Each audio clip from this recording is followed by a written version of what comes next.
반갑습니다. 저희들에서 지금 저번에 맨 처음에는 선문 찬료까지 이렇게 같이 하려고 했었는데 선문 찬료에 있는 내용들은 너무나 많은 분들이 유튜브나 이렇게 통해서 접속을 할 수 있는 경우들이 참 많더라고요.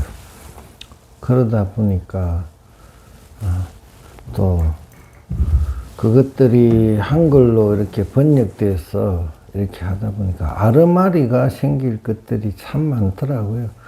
이게 한글로 번역해가지고 뭔가 통괄적으로 이야기가 될 때 그것을 가지고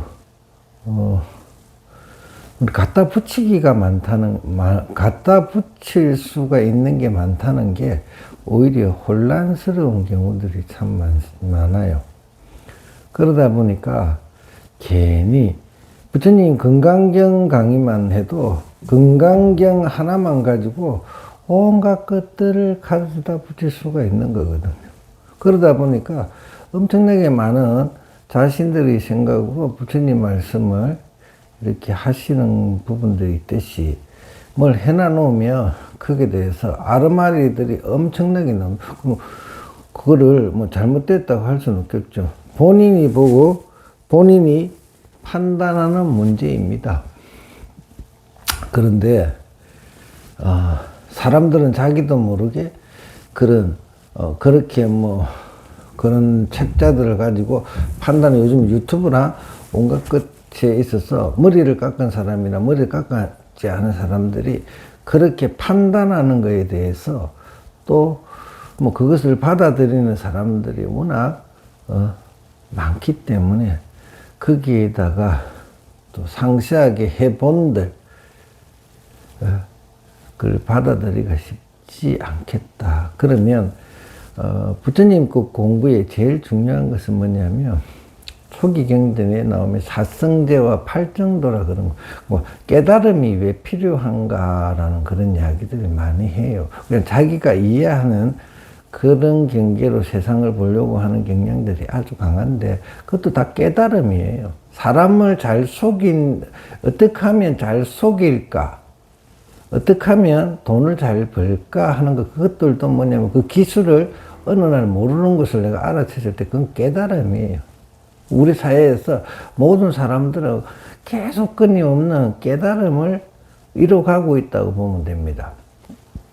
그런데 부처님이 말씀하신 깨달음은 사성제나 팔정도를 통해서 드러나는 그 팔정도의 정견, 사성제를 바탕으로 한, 그렇잖아요. 사성제를 바탕으로 한 바른 견해, 그것이 자신한테 아주 절실하게 와 닿을 때 그것을 이 진리의 지혜가 열렸다고 봐야 돼요.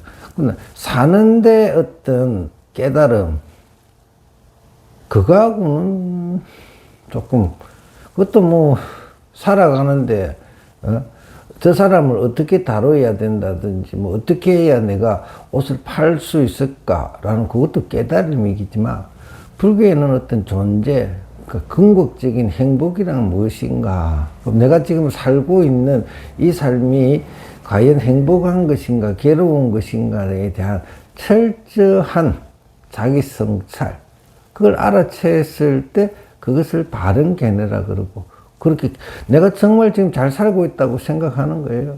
잘 살고 있죠. 어떻게 돈도 열심히 벌고 그다음 또 남부럽지 않게 살고 있다 이렇게 사니까 괜찮아. 좀 불편한 것들 생겨 당연히 그렇게 사는 거지. 내만 그래? 다 그런 걸 이런 것들이 깨달음이라고 볼 수 있어요. 그런데 궁극적인 불교에서는 그것이 또 그 다음에 어떤 사람들은 다 똑같지는 않아요.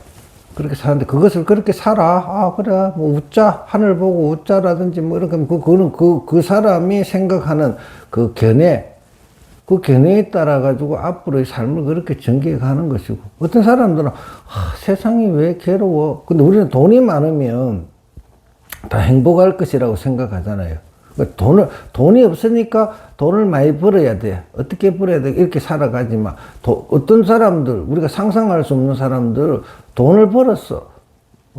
내가 몇백억, 몇천억을 벌었어. 죽을 때까지 다 쓰지도 못한 돈. 그 사람들이 부딪히는 문제는, 없는 사람은 거기 가보질 않았죠. 그 사람들이, 어느 날 갑자기 공허해지고 내가 왜 이래 살지? 응?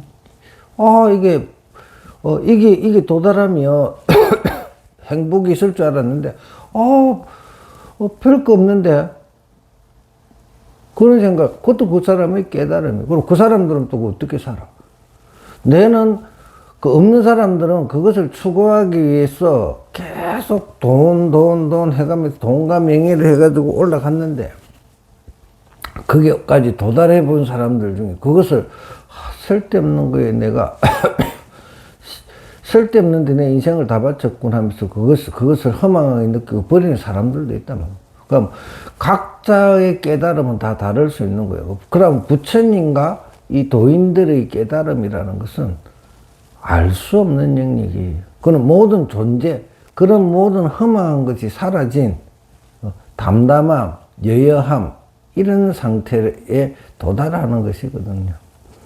그래서 이렇게 이야기를 하면서 벽암록이나 금강경 오가에는 선사들의 고구정령한 이야기들이 다 있는 거예요. 그리고 금강경 오가에는 왜 금강경 오가에가 머리에 안 와닿느냐 그러면 그것은 여기 벽암록에 있는 도인들과 똑같은 도인들의 금강경 해석이 있기 때문입니다. 그래서 근본적으로 가장 부처님 말씀에 직지의 심정으로 가장 잘 표현된 것이 그렇기 때문에 어려운 거고, 벽암록 같은 경우도 이게 깨달은 어떤 식으로 깨달았느냐 거기에 대해서 상세하게 설명을 해놨거든요.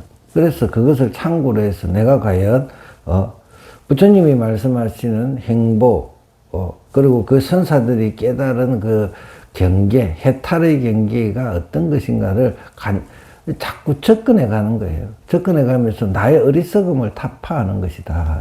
그러니까 이게 제 사치까지도 제가 나름대로, 저는 그래, 이것을 뚱뚱 띄우고 이러면서 이것은 이렇게 하면서 내 생각을 엮고 싶은 생각은 별로 없어요. 근데 벽암록 자체가 구절구절이 온갖 이게 깊은, 원어국根선사의 차거에서부터 해가지고 모든 것이 이해할 수 없는 이야기들이 많다고요. 근데 제가 무슨 말씀을 드리냐면 비교하라는 거죠.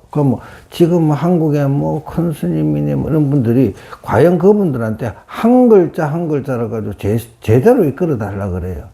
자신들도 그냥 뚱뚱 띄워가지고 한어 끝내가지고 자기 생각으로 해가지고 이것을 아느냐 마느냐 하시지 말고, 이 책을 가지고 공부인은 그분들의 이 책에 있는 내용을 그대로 한 글자 한 글자에 대해서 다 그걸 챙겨가면서 그렇게 공부를 해야 되지. 이 한 책이 있는데 거기다가 몇 자만 긁어내가지고 이 도리를 아시겠습니까? 이러면서 그 아는 척 하시지 말고 하나하나 다 살펴가는 거예요.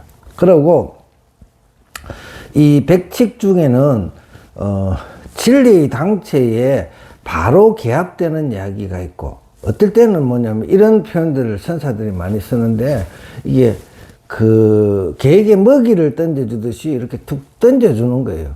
그러면 그것을 쫓아가는 거죠.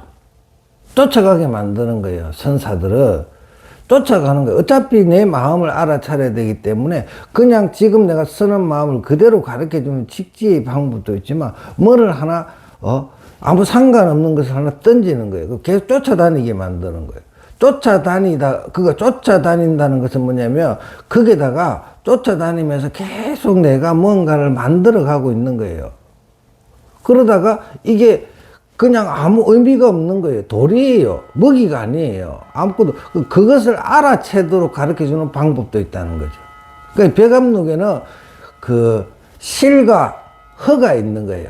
실허를 스님들이, 이 벽암록에 나오는 선사들은 실과 허를 쓰는 이런 스님들이 많다는 거예요. 그러니까 전부 다가 실이라고 볼 수도 없고 전부 다 허라고 볼 수도 없는, 그것을 정확한 실과 허를 쓰는 것은 그 스님의 기량이에요. 거기서 내가 실일 때는 실, 허일 때는 허, 이렇게 허일 때는 그냥 단박에 끊어버려야죠. 쫓아다니지 말아야 되고, 실일 때는 붙잡고 창구해야 되고, 그런 것들이 있거든요.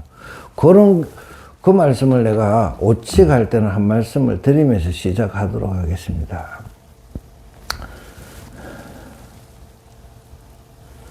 오칙은 설봉의 돼지를 먹으면 살 한 톨, 이렇게.